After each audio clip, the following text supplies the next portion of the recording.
Hello everyone, আসসালামু আলাইকুম। Welcome back to another blog.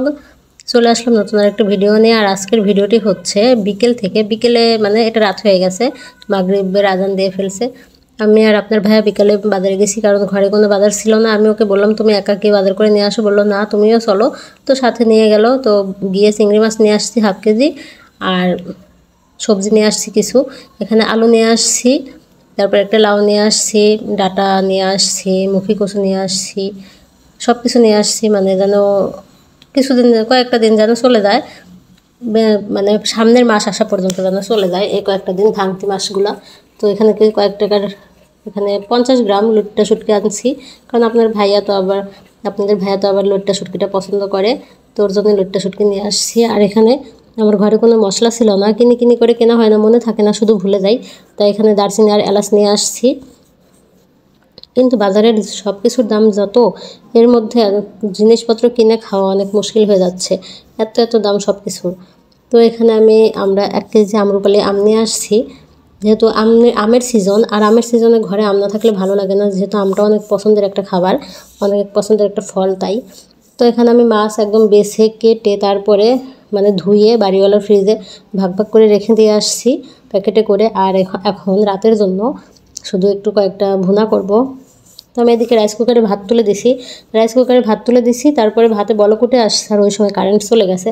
তাই এখানে আমি মাছটা ভেজে নিয়ে তারপরে ভাতটা আগে রেঁধে নেব। তো এখানে ভাত রাঁধা হওয়ার পরে তারপরে আমি আবার মাছটা রান্না করতে আসছি। তো কড়াইতে আমি পেঁয়াজ মরিচ দিয়ে দিছি। পেঁয়াজটা একদম পুরাবো না, যেহেতু শুধু পেঁয়াজ দিয়ে ভুনা করবো, তাই একদম পুরানো যাবে না।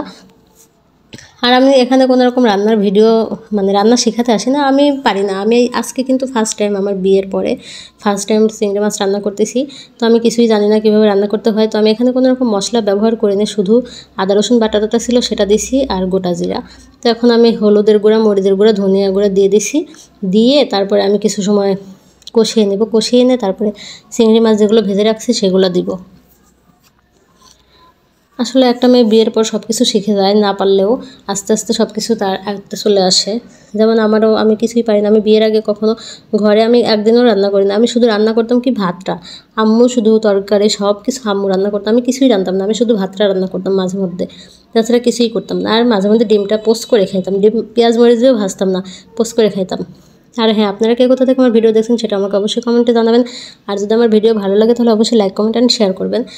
আর আমার ভিডিওতে কিন্তু বাইরে নয়, অনেক আসে, কারণ আমার বাসার সামনে এখন একটা বাসায় কাজ হচ্ছে, তাই অনেক সাউন্ড আসবে। আর রাস্তা দিয়েও তো গাড়ি ঘোড়া যায়, মানুষজন যায়, অনেক সাউন্ড, তার জন্য আমি অত্যন্ত দুঃখিত। তো আমার মাছটা ভুনা হয়ে গেছে, জিরা গুঁড়াও দিয়ে দিছি। আর যে ডাটা শাক যে নিয়ে আসছিলাম, তো ভাবলাম যে অনেকদিন ডাটা শাকের ভর্তা খাই না, এই শাকগুলার, তো আজকে ভর্তা করে। দেশ গ্রামে তো ভাতের উপর দিয়ে শাকগুলা দিয়ে দেয়, দিয়ে তারপরে ভর্তা করে, ওইটা অনেক স্বাদ লাগে। তো এখানে আমি পাতিলে সিদ্ধ করে নিছি আর ভর্তাও করে নিছি। অনেক দিন পরে শাক ভর্তা দিয়ে ভাত খাইলাম। তো ভিডিও আর বেশি বড় করবো না, সবাই ভালো থাকবেন, সুস্থ থাকবেন। পরবর্তী ভিডিও আসা পর্যন্ত আল্লাহ হাফেজ।